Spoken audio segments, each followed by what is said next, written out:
G'day guys, it's Dwayne here from DewyHQ, and damn, what a crazy set of trailers we just received regarding Persona 3 Reload from the Gamescom event in Germany. These two trailers specifically have sold me on the game if I wasn't already. We've finally received artwork of the remaining cast, a more in-depth gameplay in both Tartarus and daily life, and accompanied all by Lotus Juice's new battle theme, It's Going Down Now. But firstly, we've got some trailers to break down, so let's begin with the battle theme video, as this takes place earlier in the game's timeline. We're first shown a cutscene that takes place on the 20th of April, where Mitsuru and Akihiko are explaining what the Dark Hour is to Makoto, Yukari, and Junpei, along with the first reveal that Gekkoukan High turns into Tartarus of a night time, as the group enters the base floor. Akihiko explains what shadows are and the rules of the Dark Hour. During these segments, we see early gameplay of Makoto, Junpei, and Yukari fighting shadows, which includes an initiation of a fight, which quickly transitions into a battle. Following this, we get to see a better glimpse of the UI when the characters are using their persona when Yukari summons Io.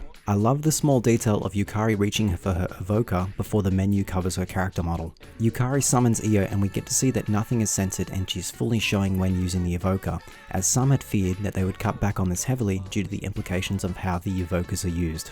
Next, we get to see Makoto use his evoker, which does seem to whip into his hand, but this seems to be a transition from a sword to the evoker. As he uses Orpheus, we get to see a new critical cut-in animation when summoning a persona, and it's much more stylish than Persona 5, as the cut-in portrait physically breaks when the evoker is shot. This is quickly followed by an all-out attack animation as the party rushes in to defeat the shadow. Similar to Persona 5, if an all-out attack inflicts lethal damage, the character who initiated the all-out attack will have their own personalized finisher, as seen with Makoto. These portraits also seem to change, as we can see this in the next trailer. Moving on to PV02, the trailer opens up showing good moments throughout the story where the Seize gang are all having fun, and Shinjiro is talking about the good and bad. During this, we can also see what looks to be footage of Aigis during a flashback, or potentially pulled from the game's opening, cutting back to Makoto's awakening. The trailer is then followed by the internal struggles of the Seize member as they use their evokers, featuring Yukari, Junpei with the Priestess Monorail boss, and Fuka, before switching back to what I can presume is Mitsuru and Akihiko during a certain character's death, and Makoto turning back to the camera, very similar to the final cutscenes. However, this is in the Dark Hour, contrasting the ending. We then see a brief glimpse of Ken before cutting to black. We then jump into what I believe is the game's opening, along with Akutsuki, which is the school's director and the founder of Seize, announcing what Seize is and what they are set out to accomplish. During these bits of gameplay, we are shown Makoto walking through the Dark Hour, presumably on the first night, and then back to Akutsuki, revealing the new equipment to the team. This equipment looks to actually be usable as a costume, and looks to assist the party. It is currently unclear if this gives the player a boost to their physical stats, or it's just a nice costume change. This looks to take place shortly after unlocking Fuka and Mitsuru, as the main party is only 6 members. The outfits do modify the gameplay portraits as seen in Fuka's announcement for an all-out attack, as well as the all-out attack finishes. We are then treated to our first real gameplay of Koromoro before he jumps into the all-out attack. Next, we are given confirmation that fusion spells are returning, which uses 2 specific personas to execute the spell. Here we're shown the Jack Bros fusion spell featuring Pyro Jack and Jack Frost.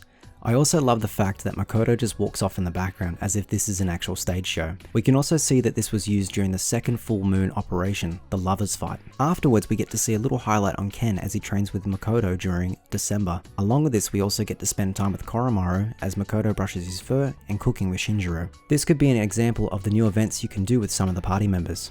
Next, we also receive confirmation of character recordings viewable in the Seize control room, as we can see Mitsuru bringing Officer Kurosawa to inspect Junpei's room after suspecting a burglar broke into his bedroom just due to the state of it. Shortly after this, we are given an event where Akihiko and Makoto are looking to defeat some ruffians by the shrine. Following this, we see gameplay snippets involving Aigis at Yakushima and the Summer Festival before cutting to Igor and Elizabeth in the Velvet Room performing the fusion animation. This then cuts into Pharos urging the player to proceed. We then get to see what looks to be a cutscene during the end of the game as the Dark Hour slowly starts to affect the citizens by turning them into shadows, before we see Thanatos being summoned after Makoto's awakening. We're next shown new footage of Port Island Station, which looks to still contain the flower shop and the theatre. Next, we're shown more gameplay of Yakushima's beach as the boys fail Operation Babe Hunt, and more gameplay of Tartarus, including Koromoro summoning Cerberus and Aigis summoning Palladian.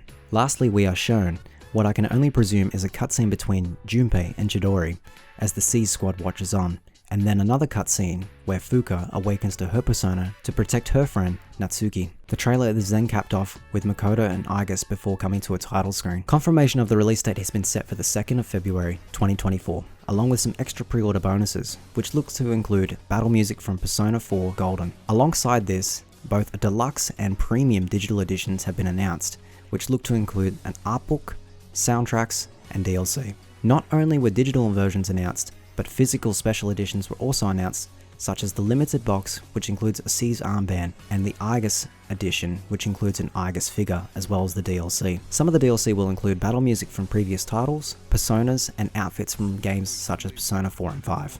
It also seems that we'll be getting new artwork of the C's team in their new equipment alongside the daily life, akin to the Phantom Thieves artworks. Finally, Atlus have showed off Persona 3 Reload's box art, which looks to be an updated version of the original Japanese box art. Let me know in the comment section what excites you most about the gameplay trailers. For myself personally, it's generally everything you have seen here today, but Lotus Juice's new music has got me playing the trailer on repeat. I cannot wait to hear the full soundtrack. Be sure to subscribe for more coverage of Persona 3 Reload. It was Dwayne here from DewyHQ. I'll see you in the next video.